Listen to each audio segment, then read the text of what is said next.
5월 10일 선데이 설교입니다. 어버이 주일 설교입니다. 본문 성경 말씀은 시편 127편 1절에서 5절과 128편 1절에서 6절까지입니다. 제목은 가정의 신성한 가치라는 제목입니다. 가정의 신성한 가치라는 제목으로 말씀의 은혜를 받겠습니다. 가정은 인간 사회에서 가장 본질적인 셀입니다. CELL. 다시 말하면 가정은 인간 사회의 본질적인 구성 요소입니다. 가정은 사회의 가장 중요한 핵심 공동체입니다. 가정은 하나님께서 세워주신 제도입니다. 가정의 제도는 결혼으로 시작되었습니다. 생육하고 번성하라는 명령은 하나님께서 인류를 축복하신 것입니다. 여자가 나이가 들었다고 엄마라고 불리워지는 것이 아니고 늙었다고 해서 어머니라고 불리워지지 않습니다. 아버지가 되고 어머니가 되는 것은 생육하여 자녀를 낳아서 키우게 될 때 비로소 어머니, 아버지가 됩니다. 이 관계는 혈연 관계로 되어지는 것이며 핏줄을 타고 태어나는 자녀를 낳아야 맺어지는 관계입니다. 이 혈연 관계는 한번 맺어지면 무엇으로도 끊을 수 없는 자연의 이치입니다. 인연을 끊고 산다는 말은 스스로 자기 자신을 가두는 행위입니다. 받을 것도 없고 줄 것도 없이 신경 쓰지 않겠다는 말입니다. 결국 자신을 다른 사람들로부터 차단하여 고독하게 되어 남에게 버림을 받게 되는 것입니다. 내 능력으로 내 마음대로 잘 살겠다는 이기심은 자기 자신을 파멸의 길로 달려가게 합니다. 연락하지 않으니 시원해 라고 하지만 신경이 더 쓰여지는 관계가 혈연의 관계가 아니겠습니까? 집을 나간 탕자가 집으로 돌아오기를 기다리시는 아버지의 마음은 항상 아들에게로 향하는 것이 사실입니다. 서로 아버지가 잘못하여 자식을 버리고 가출했다 할지라도 그 관계가 끊어지는 것은 아닙니다. 자식이 부모를 반항하여 집을 떠나갔다 할지라도 그 관계가 없어지는 것이 아닙니다. 서로 말로 너는 내 자식이 아니라고 부인해도 관계가 끊어지는 것이 아닙니다. 제가 신학교를 입학하기 위해 집을 떠나 신학교 기숙사로 갈 때 아버지께서는 저에게 너는 이제부터 내 자식이 아니라고 하시면서 저를 신학교로 보내셨지만 아버지께서는 저를 부르신 것이 아니라 너를 부르신 하나님께 너를 드린다는 마음의 각오였다고 믿습니다. 이런 사실적 관계를 하늘이 정한 천륜과 인륜의 관계입니다. 현대를 살아가는 인류가 하나님의 법도를 떠나 가정을 파괴하여 브로큰 패밀리 or dysfunctional 패밀리로 만들어가고 있습니다.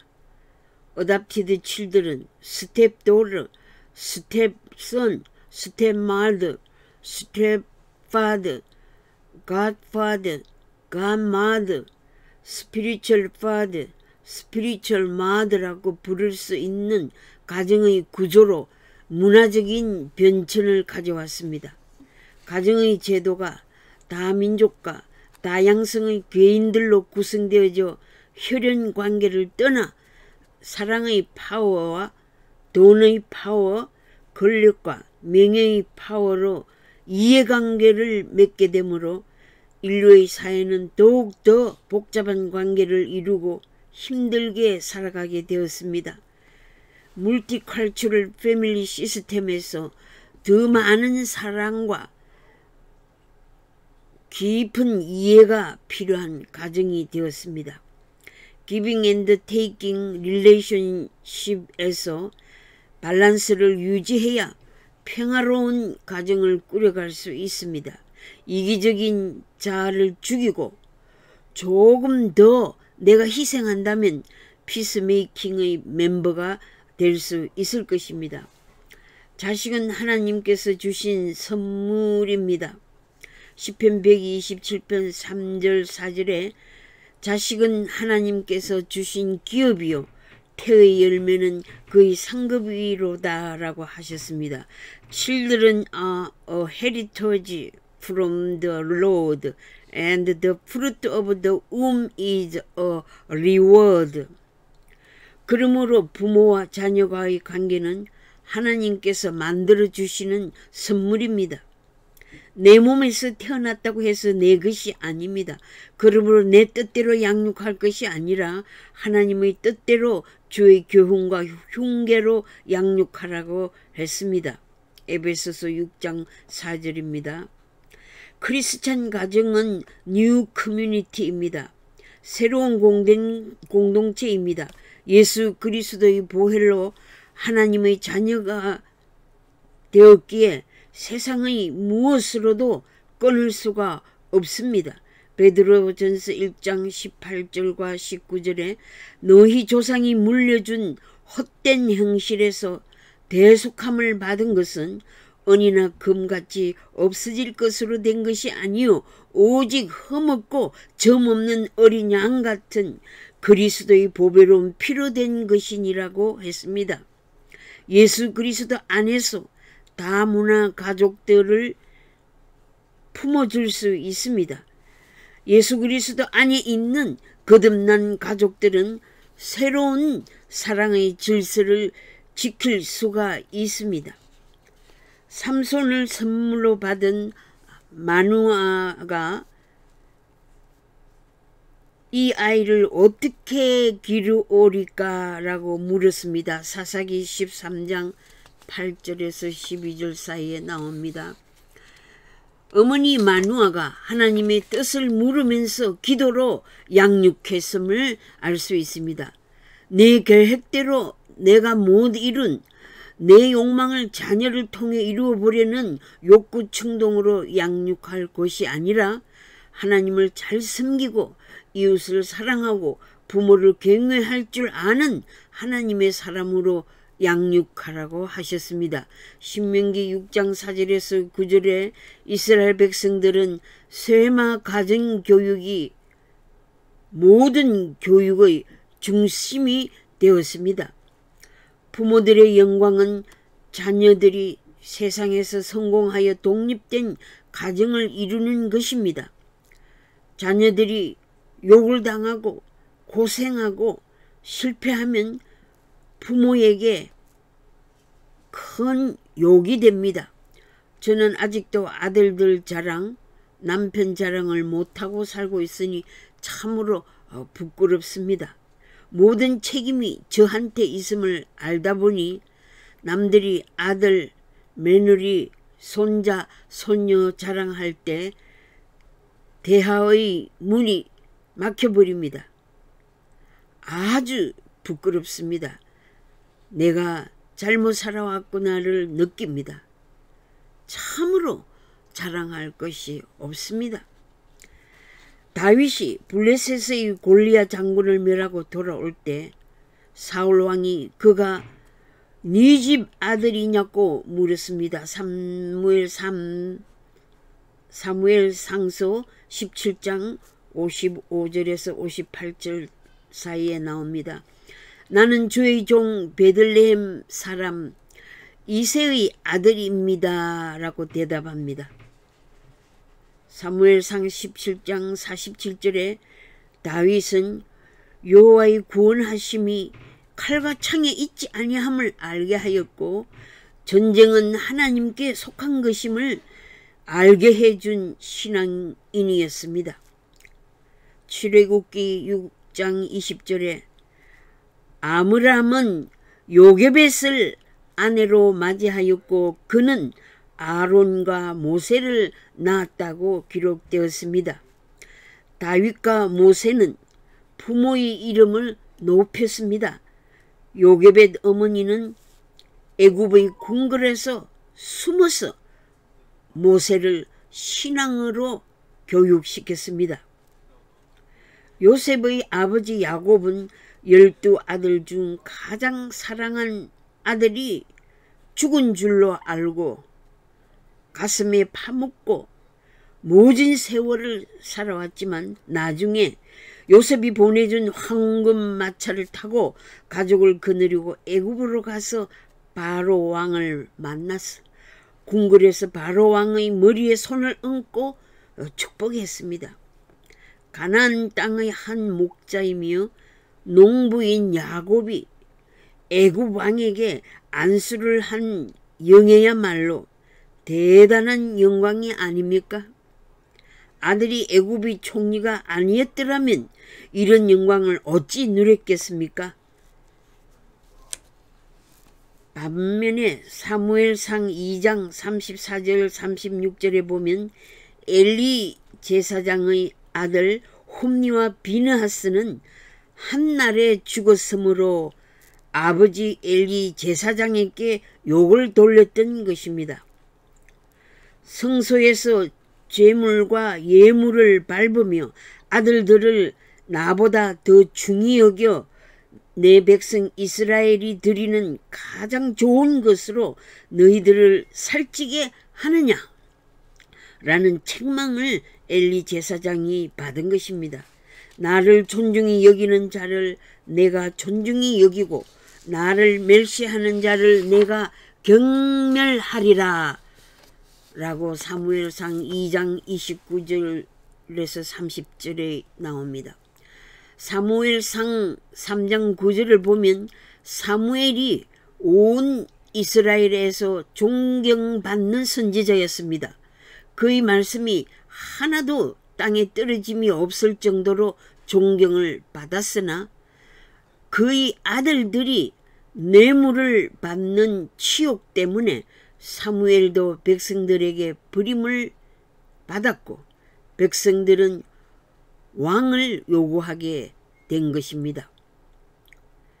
그리고 다윗은 셋째 아들 압살롬 때문에 치욕을 당했습니다. 사무엘하 13장 24장에 나옵니다. 형제간의 다툼으로 살인사건이 일어난 것은 치욕적인 일이었습니다.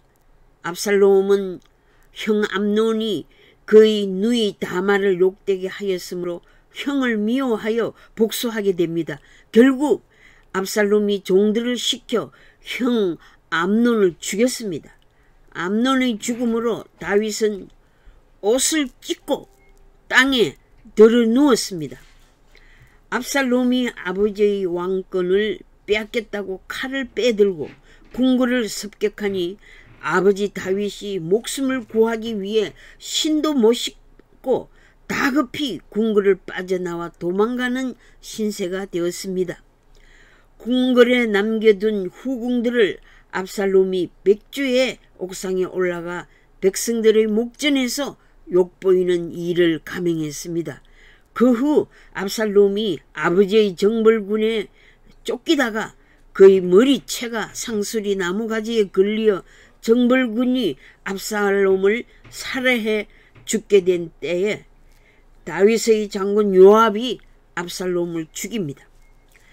자기를 반역한 아들의 죽음을 다윗 왕은 압살롬의 이름을 부르며 목을 놓아 슬프게 통곡했습니다.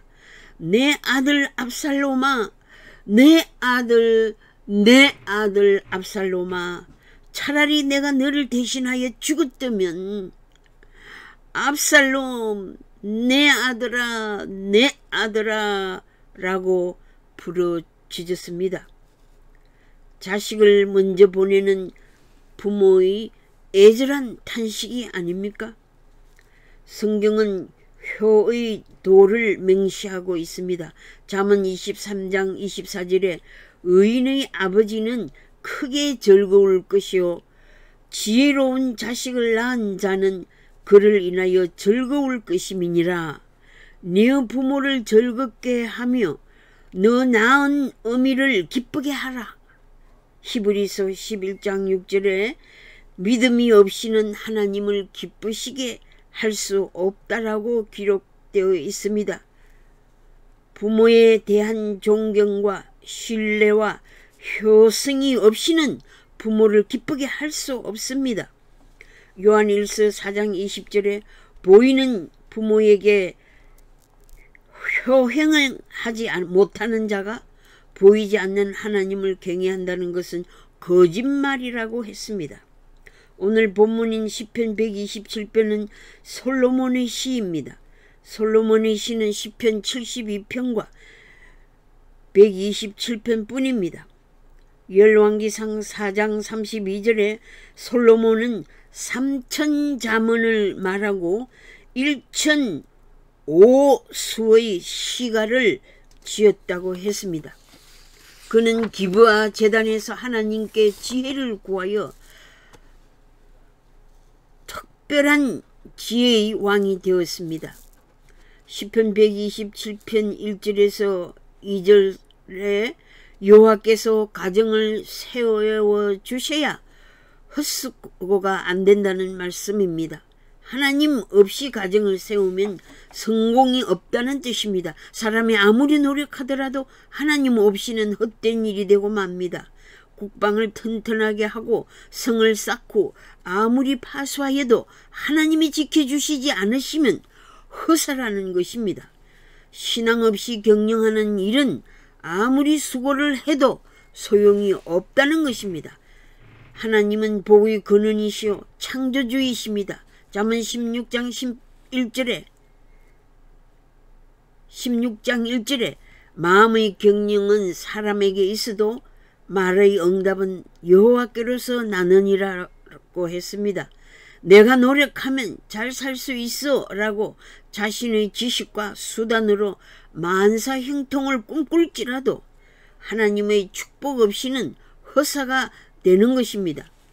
인생이 일찍 일어나고 늦게 누우며 3시간 4시간 자면서 열심히 살았는데 수고의 떡을 먹지 못한다면 얼마나 고달픈 삶입니까? 얼마나 힘든 이민 생활을 해왔습니까? 그런 삶에서 허탈감과 무기력감에 절망할 수도 있었으나 하나님께서 그 사랑하시는 자에게는 잠을 주신다는 말씀처럼 하나님의 은혜로 단잠을 잘 수 있었습니다. 되돌아보면 나의 힘으로 살아온 것이 아니라 하나님의 자상하신 보살핌으로 오늘에 이르렀습니다. 믿음은 바라는 것들의 실상을 간직하는 것입니다. 아직 다 이루지는 못하였을지라도 다 이루어질 것을 마음에 품고 그 실상을 바라보는 것입니다. 그렇게 될 줄로 믿습니다 라고 선포하게 되는 것이 참 믿음입니다. 저는 하나님께서 우리 가정을 세워주신 손길들을 헤아려 보았습니다. 한 발자국 한 발자국 앞서 인도하셨고 생명의 위기에서 건져주셨고 끊임없이 필요한 것으로 공급해 주셨음을 고백합니다. 내 힘이 아니라 하나님께서 어려움을 헤쳐갈 수 있도록 능력을 부어주셨습니다. 어떠한 특별한 일이 닥쳤을 때도 낙심하지 않는 믿음을 주셨고 담대함과 확신을 주셨고 소망을 주셨고 사랑을 쏟아부어 주셨습니다. 그리스도께서 우리 마음에 거하셔서 그의 사랑에 깊게 뿌리를 박아 그 사랑의 길이와 넓이와 깊이와 높이를 깨달아 알게 해 주셨습니다. 우리가 구하고 생각하는 모든 것에 넘치도록 공급해 주셨습니다. 어떠한 행편에서라도 자족하기를 배우고 연습하고 실천하고 있습니다. 사람이 계획하고 꿈꾸는 성공도 사람에게 있지 않고 하나님께 있음을 고백합니다. 잠자리에 들면 곧 잠들 수 있고 단잠을 자고 피곤이 풀려 아침에 가벼운 몸으로 벌떡 일어나게 되니 신비롭습니다. 원기를 회복하여 마음의 평화를 유지하고 상쾌한 기분으로 하루를 시작하게 하시니 특별한 은혜를 받은 증거입니다. 저는 30대 청년들이 가지는 에너지보다 더 프레시한 에너지를 공급받고 있음을 감사드립니다. 특별한 브레인 파워를 주셨습니다. 특별한 에너지 드링크를 마시는 것도 아닙니다. 생수를 마시면서 생명의 양식을 공급해 주시옵소서라는 기도를 간절히 드리고 물을 마십니다. 너희는 먼저 그의 나라와 그의 의를 구하라. 그리하면 의식주에 필요한 모든 것을 너희에게 더하시리라 하신 약속에 감격합니다. 자식은 여호와의 기업입니다. 자식은 사람의 힘으로 할 수 없고 하나님의 주신 축복이요 태의 열매는 그의 상급입니다. 저는 결혼하더라도 아이를 가지지 않고 사역에 열중하기를 원했습니다. 단순한 삶으로 주께 헌신하기를 원했으나 두 아들을 선물 받았습니다. 우리 가정의 포커스는 물질의 빈부에 있는 것도 아니고 지위의 고하에 있는 것도 아니고 지식의 유무에 있는 것이 아니라 하나님께서 가정의 중심이 되어 복된 가정을 이루는 것입니다. 우리 가정에 지상의 작은 천국을 만들어가는 것입니다. 저는 이 설교를 준비하다가 몇 시간 동안 눈물에 잠겼습니다. 지나온 삶이 꿈과 같이 아름다웠습니다. 카우치에서 울고 있는 저를 발견한 남편은 왜 우느냐고 물었습니다. 헤쳐나온 길을 돌아보니 감사의 눈물이 가려서 컴퓨터로 설교 원고를 작성할 수가 없다고 하니 과거 이야기로 밤 1시를 넘겼습니다. 우리 가정생활의 품위가 더 발전되기를 소원했습니다. 시편 128편 3절에서 4절에 보면 네 집 내실에 있는 네 아내는 결실한 포도나무 같으리로다. 여호와를 경외하는 자는 이같이 복을 얻으리로다는 말씀에서 내가 엄마로서 잘 익은 포도, 맛있는 극상품의 포도를 생산하는 포도나무의 역할을 다하면 식탁에 둘러앉는 식구들은 소득의 열매를 즐기게 될 줄 확신합니다. 세상 모든 남자는 여자에게서 태어납니다. 그래서 어머니는 위대합니다. 어머니는 사랑의 어머니시기 때문에 위대합니다. 나의 생명을 이어주셨기에 위대합니다. 어머니는 우리들의 장점과 단점을 다 품어주시고 잘한 일에는 칭찬이요 잘못한 일에는 용기를 주시고 잘했구나, 그랬구나, 괜찮아, 다음엔 더 잘할 수 있다고 용기를 주심으로 위대하십니다. 하나님의 사랑을 청량할 수 없듯이 부모님의 은혜를 말로서 글로서 다 표현할 수 없기에 부모님께 존경합니다, 사랑합니다 라는 꽃바구니를 선물로 드리게 됩니다. 하나님을 경외하는 부모님들은 후손의 축복을 받습니다. 하나님을 두려움으로 섬기는 부모님들은 교회 생활을 통해 신앙생활을 통해서 택한 백성들에게 약속하신 신령한 복을 받게 됩니다. 예루살렘과 시온의 행복을 누리게 되는 것입니다. 기도로 저의 설교를 마칩니다. 사랑의 하나님, 어버이 주일을 맞이하여 우리들의 가정을 믿음의 반석 위에 세워주시고 보호해 주심을 감사드립니다. 코비드-19 사태 가운데서 우리들의 가족을 안전하게 지켜주심을 감사드립니다. 우리 마음에 가정의 신성한 가치관을 가지게 해 주신 것을 감사드립니다.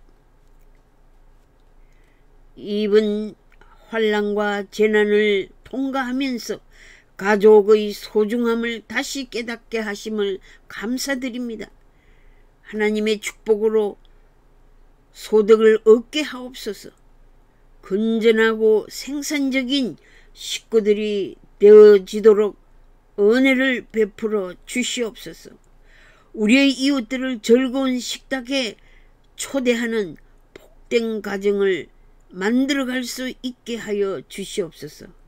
예수님의 이름으로 기도드립니다. 아멘.